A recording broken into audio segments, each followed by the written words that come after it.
Alright everybody, so I'm out here at the park. It's not actually a dog park, but everyone's got their dogs out here. So against the rules, people. But anyway, I wanted to show you guys how to finish a friendship bracelet. Now this is one I had started years ago at camp, and I found it deep in the back in my camp supplies somewhere. And of course, as I was probably this far when I found it, and I was doing all this, and I was like, you know what, I'll turn this into a bracelet. Just a couple minutes ago, before I was filming this and another video, this piece snapped right off as I was tightening it, which makes sense because this string is so old and has probably been sitting in my sweaty, swampy, muddy, wet backpack. So what you gonna do? I can still show you though how to finish this. So all you need to do to finish a bracelet, it's very simple, is tie a double knot in it. So the first thing you're gonna do, let's see if I can hold this and show you at the same time. So, put this between my legs here. So the first thing you do, come on, zoom. There we go. Is you're just gonna tie a regular knot right at the end of your stitching right here. So what I like to do is make the knot and then kind of put your pinch where you want the knot to be, and I've already screwed it up.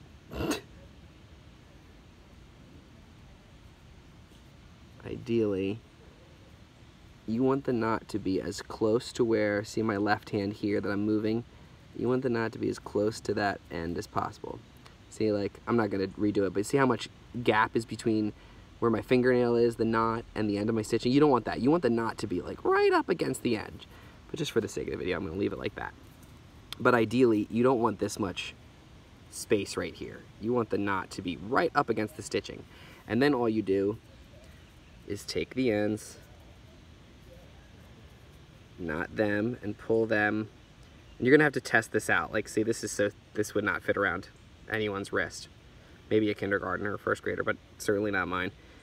And anyway, you just make a knot and make sure that you test it around your wrist first so that you know it'll fit. And then you just make a double knot.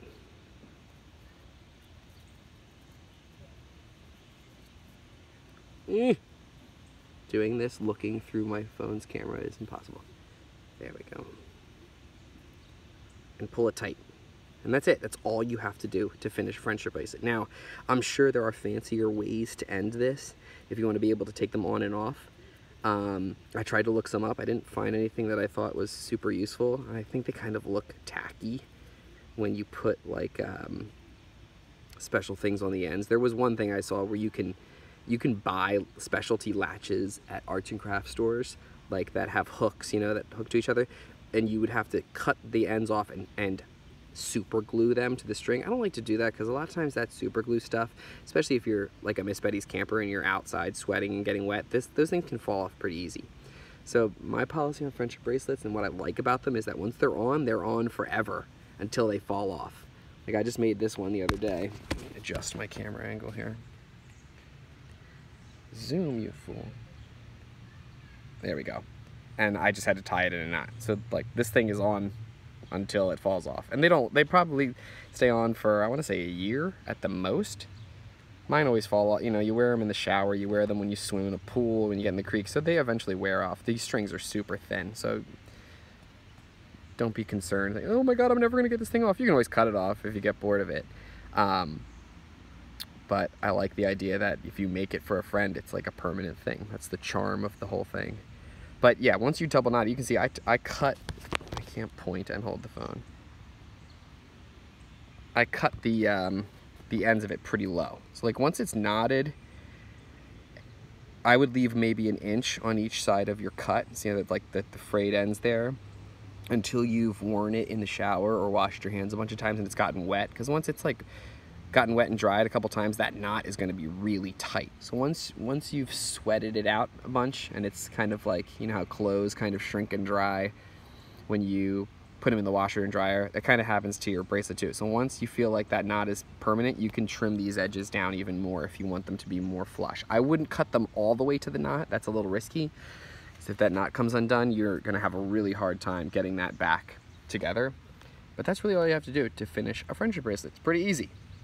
This is just a regular stripe one you can see that I made.